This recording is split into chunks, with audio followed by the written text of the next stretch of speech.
I've learned through my various sources that all across the United States of America right now, military veterans' mental health care out in the community and the practitioners' offices, clinics that they're seeing right now are being discontinued, declined, defunded by Veterans Health Administration due to quote unquote what an internal source allegedly said inside the VA to budget cuts. You may or may not be aware, but recently there was a congressional meeting that took place with the current VA secretary of the VA, saying that they were basically over projected budget that they previously said that they would be in. They give a bunch of excuses for this, whatever. As a result, it looks like low key they're trying to cut eligible military veterans mental health care essentially outside the VA. And what they're doing is, it looks like allegedly, based on my numerous sources I'm hearing from, that they are forcing military veterans to go back exclusively to the VA and nowhere else, and not have a say in who sees them, and discontinue their current providers and not renew the sessions,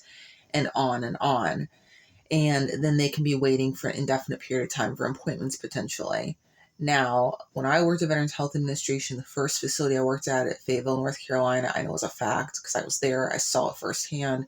I was informed firsthand by one of their clinicians in charge that the way they operated was that after 12 sessions, they were cutting off their mental health care and checking the box complete. The reason for that is likely due to a data point, a metric, which would then earn bonus money essentially for certain managers at Veterans Health Administration. This is very routine. This is how they operate across the country, which brings me to my next point. And by the way, also a lot of the healthcare is very subpar mental health care. And that's really common, quite honestly, in America. Veterans Health Administration just takes it up a notch. Anyways, and so, for example, if a veteran may need individual services, they're may be more likely to be subjected to group because of metrics and bonus money at the VA instead of what they actually truly need. This is something I also saw firsthand when I worked at Veterans Health Administration years ago. My next point, though, is that there's so much money, and I detail this in my book, Veterans Affairs Whistleblower Retaliation. Check it out at womanmilitaryveteran.com, that is squandered at Veterans Health Administration at the VA through things like propaganda, advertisements, through things like billboards. They have people that they, I'm sure, are paying to create videos that are posted all over the internet. They have advertisements. They have a huge propaganda budget, basically. And they also have money that they spend on these facilities to, like, I went to the Fayetteville facility, the new one. It had I think it was like a waterfall right outside one of the main areas I was in. And by the way, I don't want to go to Veterans Health Administration for healthcare anymore. I don't want to bother trying. I tried to make an appointment actually recently just to see if I could, because you could book online. No one ever got back to me. They just don't care. That's been my experience and observations. They just don't care.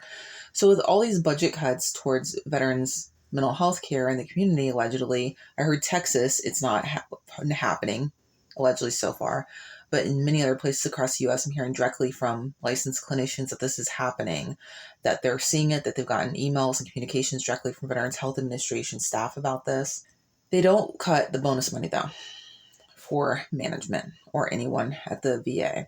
And it's really managers that typically get bonus money. I never did want to work there, but managers. I write in detail about this in my book, Veterans Affairs Whistleblower Retaliation, so check it out. And they're not going to cut the salaries. They're not going to cut the useless, redundant staff. They're not going to cut the redundant departments. And they're not going to cut the redundant phone numbers that do nothing but give military veterans and their family members runarounds.